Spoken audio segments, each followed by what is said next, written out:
Thyroid సమస్య గురించి ఎక్కువగా ఇబ్బంది పడుతుంటారండి. అంటే నేను చూసిన పేషెంట్‌లలో ఏందంటే, సార్ మాకు థైరాయిడ్ ప్రాబ్లమ్ ఉంది. మేము చాలా సంవత్సరాల నుంచి థైరోనార్మ్ గానీ, ఎల్ట్రాక్సిన్ గానీ కొన్ని రకాల టాబ్లెట్స్ వాడుతున్నామండి. కానీ ఎప్పుడు కూడా డాక్టర్ అది మానేయండి అని చెప్పలేరండి. అది కంటిన్యూగా లైఫ్ లాంగ్ వాడమన్నారు. అంటే ఏమవుతుంది, కొన్ని సందర్భాల్లో టీఎస్‌హెచ్ తగ్గినప్పుడు, లెవెల్స్ తగ్గినప్పుడు తగ్గించడము, పెరిగినప్పుడు పెంచడం అనేది జరుగుతుంది. మరి ఈ థైరాయిడ్ ప్రాబ్లంకు మీ దాంట్లో శాస్త్ర పరిష్కారం ఉందా అని అడుగుతుంటారండి. ఇప్పుడు అందుకోసం నేను చెప్పేది ఏంటంటే, ఈ థైరాయిడ్ సమస్యనండి డైరెక్ట్ మన గ్లాండ్ని యాక్టివేట్ చేసే మెడిసిన్స్ ఉంటాయి మన దగ్గర.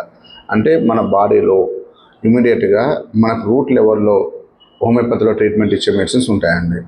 అంటే మన దగ్గరకు వచ్చిన పేషెంట్లు అండి హైపర్ థైరాయిడ్, అబ్బాయిలలో హైపర్ థైరాయిడ్ వస్తుందండి. వాళ్ళకు ఎలాంటి ఇంగ్లీష్ మందులు ఇవ్వలేనండి. జస్ట్ మన మందుల వల్లనే క్యూర్ అయిపోయింది. మందులు వాడట్లేరు, హ్యాపీగా ఉన్నారు. కానీ హైపోథైరాయిడ్లో ఏంటంటే అమ్మాయిలలో, లేడీస్లలో వస్తుంది కాబట్టి వాళ్ళ కాంప్లికేషన్స్ ఎక్కువ ఉంటాయి. అంటే ఎయిర్ ఫాలింగ్ ఉంటుంది, వెయిట్ పుటాన్ అవుతుంటారు, విపరీతమైన నీరసం ఉంటుంది, పీరియడ్స్ రెగ్యులర్గా ఉంటాయి. ఇవన్నీ కారణాలు ఉంటాయి వాళ్ళకు. దాంతోపాటు యాంగ్జైటీ రిలేటెడ్ ఇష్యూస్ ఉంటాయి. మరి ఇన్ని సమస్యలు ఉంటాయి కాబట్టి మన హోమియోపతిలో ఏంటంటే ఇవన్నీ తగ్గుతాయండి. నేను చెప్పిన అన్నీ తగ్గుతాయి.